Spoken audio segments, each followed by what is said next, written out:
কি আমার জন্য একটু দোয়া করতে পারবেন? কারণ আমি ইতোমধ্যে দোয়া করার যোগ্যতা হারিয়ে ফেলেছি। এখন আপনাকে আমার জন্য দোয়া করতে হবে, কারণ আমি আশা করছি আল্লাহ অন্তত আপনার দোয়া কবুল করবেন। এতে হয়তো আমার একটা সুযোগ তৈরি হতে পারে, কারণ আমার কথা তিনি শুনবেন না।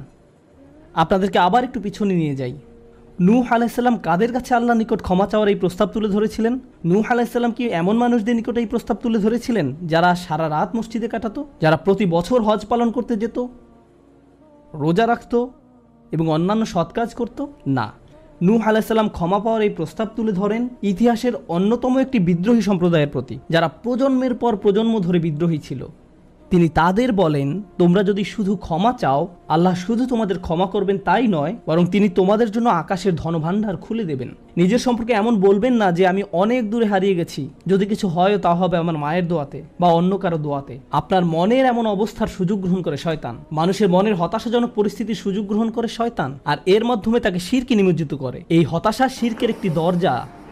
কেন জানেন? তখন মিথ্যা ধর্ম আসে এবং আপনাকে বলে আপনি তো অনেক বড় পাপী, আপনার পক্ষে ক্ষমা পাওয়া সম্ভব নয়। যিশুকে বলুন আপনাকে ক্ষমা করে দিতে।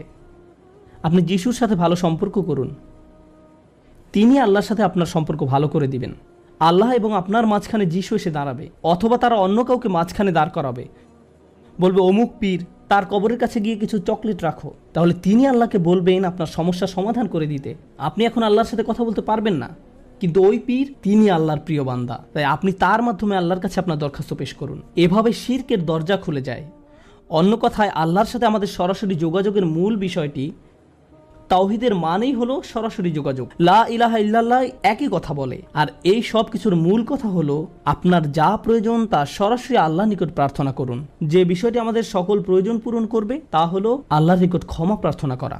এখন এই ক্ষমা চাওয়াটা দুইভাবে হয়ে থাকে, জিহ্বার মাধ্যমে ক্ষমা চাওয়া এবং অন্তরের মাধ্যমে ক্ষমা চাওয়া। মানুষ সাধারণত নিজের পক্ষে যুক্তি দিয়ে থাকে। আমি যদি কোনো কারণে আপনার সমালোচনা করি, যেমন ধরুন কাউকে বললাম, এই যে আমি আপনাকে অমুক অমুক কথা বলতে শুনেছি, সে তাৎক্ষণিক হয়তো বলে উঠবে, এক্সকিউজ মি, আমি এমনটা বোঝাতে চাইনি, আপনি তো পুরো ঘটনাটা জানেনই না। আপনি সাথে সাথে নিজের পক্ষে যুক্তি দিতে শুরু করেন, আত্মরক্ষামূলক হয়ে ওঠেন। বালিল ইনসানু আলা নাফসিহি বাসীরা ওয়ালাউ আলকা মাআযিরা। মানুষ নিজের সম্পর্কে সুধারণা পোষণ করে, তারা প্রচুর অজুহাত দেখায়। আপনি যদি আসলেই আল্লাহর ক্ষমা চান, আপনাকে নিরিবিলি একটা সময় খুঁজে পেতে হবে। যদি আরবিতে দোয়া করতে না পারেন, কোনো সমস্যা নেই, আপনি শুধু পাঞ্জাবি, বাংলা, বাহাসা বা উর্দু জানেন, কোনো ব্যাপার না। আপনি আপনার নিজস্ব ভাষাতে আল্লাহর সাথে কথা বলুন, আন্তরিকতার সাথে আপনার অপরাধগুলো স্বীকার করুন, কোনো অজুহাত দেখাবেন না।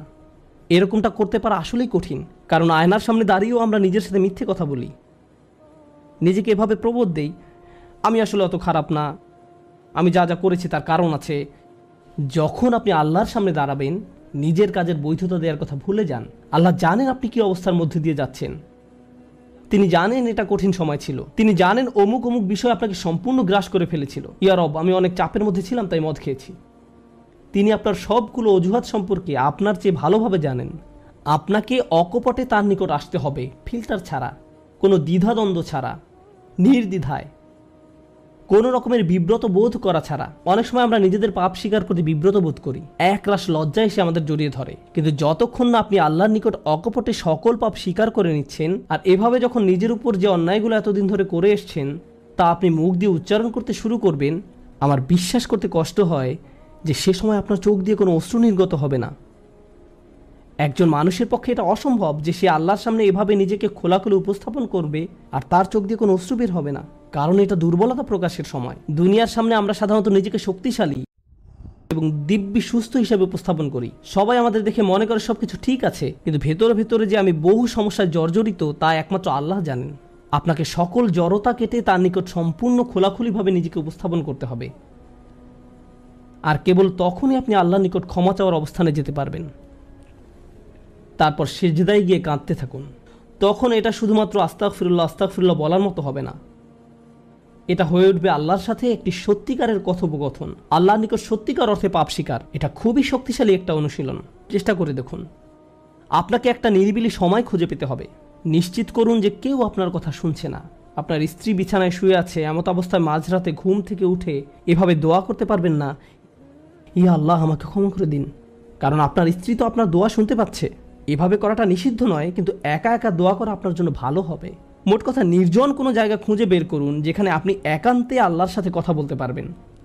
যদি আপনি এক গাদা আরবি দোয়া মুখস্থ করেন যার অর্থও আপনি জানেন না, আর বিড়বিড় করে সেগুলো উচ্চারণ করতে থাকেন, রব্বানা আতিনা ফিদ দুনিয়া হাসানাতাও ওয়া ফিল আখিরাতি হাসানাতাও, সে দোয়াগুলো অবশ্যই উত্তম এবং শক্তিশালী, কিন্তু আপনার অন্তরের সাথে যদি সেগুলোর কোনো যোগাযোগ না থাকে, শুধু জিহ্বা দিয়ে উচ্চারণ করছেন, তাহলে আপনি আসলে ক্ষমা প্রার্থনা করছেন না। আল্লাহ আপনাকে এই জিকিরের পুরস্কার দান করুন, কিন্তু এর নাম আসলে ইস্তেগফার বা ক্ষমা প্রার্থনা নয়।